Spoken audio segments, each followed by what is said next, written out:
Bon, parfait. On va venir vers vous, Peter de Grove, maintenant pour examiner un peu le cas de votre entreprise. Ça fonctionne tout seul. Il suffit de vous poser sur votre menton et que vous parliez. Alors, vous êtes, disais-je, le patron de l'usine Vertavienne de Christens qui produit des détergents industriels. Est-ce que vous pouvez nous présenter votre groupe? Parce que c'est un groupe. Et d'abord, c'est une société familiale belge. Oui, tout à fait. Et il a une dimension internationale. On va le voir avec cette carte. Tout à Alors, fait. expliquez-nous ça. Donc nous sommes un petit groupe quand même, parce que quand on parle de 3-4 000 personnes d'employés, c'est pas du tout le cas chez nous. En revanche, nous sommes donc on vient d'un petit pays, hein, la Belgique, donc c'est quand même un exemple intéressant dont nous, en Belgique, étant un tout petit pays, on est bien obligé d'ouvrir les frontières et d'aller vers des autres pays. Et donc nous avons bien évolué parce que depuis, on va dire une dizaine d'années, on a régulièrement augmenté, doublé le chiffre d'affaires, et en 2005, on a pris un pas historique parce que nous avons repris les activités de la blanchisserie professionnelle de la société Johnson Diversey. Alors, on va voir que vous êtes organisé en 5 divisions. Comme ça, on va visualiser votre activité. Expliquez-nous un petit peu. Parce que c'est quand même une gamme. On voit que vous êtes dans le nettoyage. Vous sortiez de la Belgique pour nettoyer le monde un peu, hein, comme un nettoyeur. Mais bon, voilà. Quelles sont vos activités plus concrètement? On va dire que notre métier historique, c'est quand même la production de savon et puis par après, les détergents. Donc nous avons encore sur le site une vraie savonnerie en Belgique, donc qui fait de la saponification comme on a toujours fait. Et alors, l'unité que vous dirigez ici à Vertou, elle est dans... En fait, nous avons 2 activités en France. D'abord, la première, donc blanchisserie industrielle. Oui. Et puis la deuxième, c'est la 3e sur la liste, c'est la vente des produits d'hygiène, de désinfection pour le marché institutionnel, donc professionnel, pour la collectivité, en gros. Alors, donc ici, vous fabriquez des détergents. Oui. Vous ne fabriquez pas tous les éléments, vous assemblez des éléments pour constituer un détergent. Tout à fait. Au fond, vous faites du cocktail à Vertou. On est des formulateurs. Vous êtes des formulateurs. Alors, avant que vous ne recouriez au service qui vous a été apporté par l'ensemble de l'équipe de Thierry Mironneau et du lycée Appert, comment étiez-vous organisé pour effectuer ces mélanges? Tout à fait. Donc c'est un procédé sur le principe qui est simple, c'est un procédé sur la base des produits aqueux, donc compatibles avec l'eau. On fait donc des mélanges physico-chimiques stables qu'on va par après reconditionner dans des récipients à partir de 500 ml jusqu'à des récipients de 1000 litres.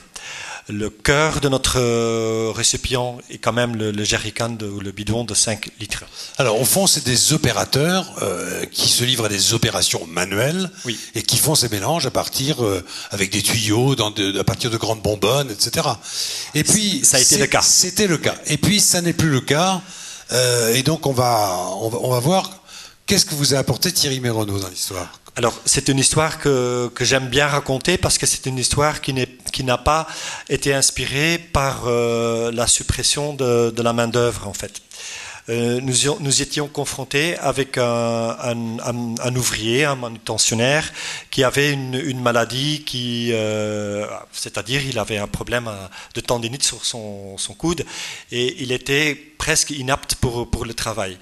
Donc, nous avons quand même essayé la volonté était quand même de garder le bonhomme parce qu'il était très important pour nous en tant qu'ouvrier. Et en fait, un peu des concours de circonstances. Hein. On a entendu parler de la possibilité de faire des choses avec le lycée, d'une part. D'autre part, on avait aussi pris contact avec l'AGFOS pour chercher de l'aide, pour essayer d'automatiser le travail que ce monsieur faisait jusque maintenant manuellement. Et c'était quand même une une sorte de redevance qu'on devrait vis-à-vis de l'ouvrier, parce que lui était là depuis 15 ans, hein, il a maintenant une quarantaine d'années, et c'était purement de l'usure, parce qu'il manipulait effectivement des poids, avec des mouvements un peu complexes qui lui usaient ni plus ni le moins corps. La manipulation donc on est bien dans ce que je disais tout à l'heure, préoccupation ergonomique pour commencer. Oui. Et volonté de conservation de cette personne.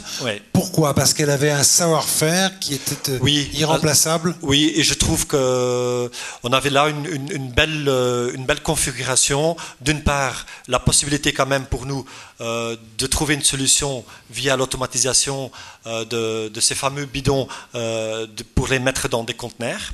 Donc des conteneurs, voilà. Et d'autre part, on a quand même bénéficié d'une aide de l'AGFOS. Ça nous a permis de conserver le poste. Et effectivement, le monsieur est encore chez nous. Il fait effectivement le travail qu'on avait imaginé de le faire. On imagine bien un mélange par le biais d'hommes qui manipulent à la fois des tuyaux, des récipients, etc. Et puis maintenant, vous en arrivez à quelle configuration de l'opération ? Peut-être que c'est sur vos diapositives, ça. Parce qu'on va aller voir, on va aller chercher dans les diapositives de Thierry Mironneau. Peut-être ça. Chaîne de conditionnement de produits, c'est ça ? Voilà, tout à fait. On retrouve la configuration de la situation à gauche de départ. C'est-à-dire qu'en fait, on avait donc celle qui est en noir et blanc. Un système de remplissage manuel. Et là, l'opérateur devait remplir manuellement le bidon, mettre le bouchon et ensuite déposer manuellement les bidons dans les containers qu'on voit sur la droite. Donc par rapport à ce qu'on disait tout à l'heure, en fait, pour définir le besoin, là, on vient voir l'employé, pourquoi il a vraiment des solutions toujours adaptées à ses problèmes, parce qu'il est très proche du problème. Moi, ce que je voudrais revoir avec vous, Peter de Grove, c'est vous avez eu une sorte d'implant du lycée Appert dans votre entreprise. Le vecteur du virus de l'automatisation et de la robotisation. Hein. C'est un peu comme ça qu'on peut le... C'est donc lui qui vous a dit, nous, on pourrait peut-être vous faire ça au lycée. Vous voyez, Thierry Mironneau, notre prof, enfin bon... Alors, expliquez-nous très concrètement, j'avais ce problème-là, on le voit très bien. Maintenant, quelle est la nature des discussions que vous engagez avec Thierry Mironneau ? C'est un processus tout à fait logique. Hein. Nous avons posé le problème et on a défini un cahier des charges ensemble qui a été validé. Et l'année après, pendant l'année scolaire, il y a eu cette réalisation de ce robot, évidemment avec des échanges permanents, parce qu'on est des industriels, on a toujours des idées par après un peu farfelues, et je pense que vous pouvez le confirmer. Et donc ça a été quand même une très belle réussite, parce que ce robot est opérationnel depuis 2005, je pense. Hein. Depuis 2005, ça fait 4 ans. Oui. Alors, quel résultat avez-vous obtenu ? Est-ce que, sur le plan de l'exploitation, est-ce que vous avez... Donc l'objectif qui était recherché n'était pas d'augmenter c'est quand même un peu la production. La productivité, c'était surtout l'amélioration des conditions de travail, et aussi éviter que des autres opérateurs deviendront victimes de cette fameuse... Du même syndrome physique. Ouais. Est-ce que vous avez observé dans la régularité des produits une amélioration, voire une perfection, ou pas ? On a quand même... évidemment, via des autres dispositifs d'automatisme que nous avons mis en place, entre autres, on a complètement automatisé la fabrication, donc les fameux mélanges. Ça a été automatisé par un autre partenaire industriel, qui est d'ailleurs dans la salle ici. D'accord. On a évidemment beaucoup travaillé sur... Parce qu'en fait, moi je dis toujours que quand nous avons repris la société en 2000, c'était une société artisanale. Et c'est quand même intéressant parce qu'on était avec un effectif sur le site d'à peu près une cinquantaine de personnes. Donc vraiment une PME. Et donc pas du tout dans la configuration de 3-4 000 personnes.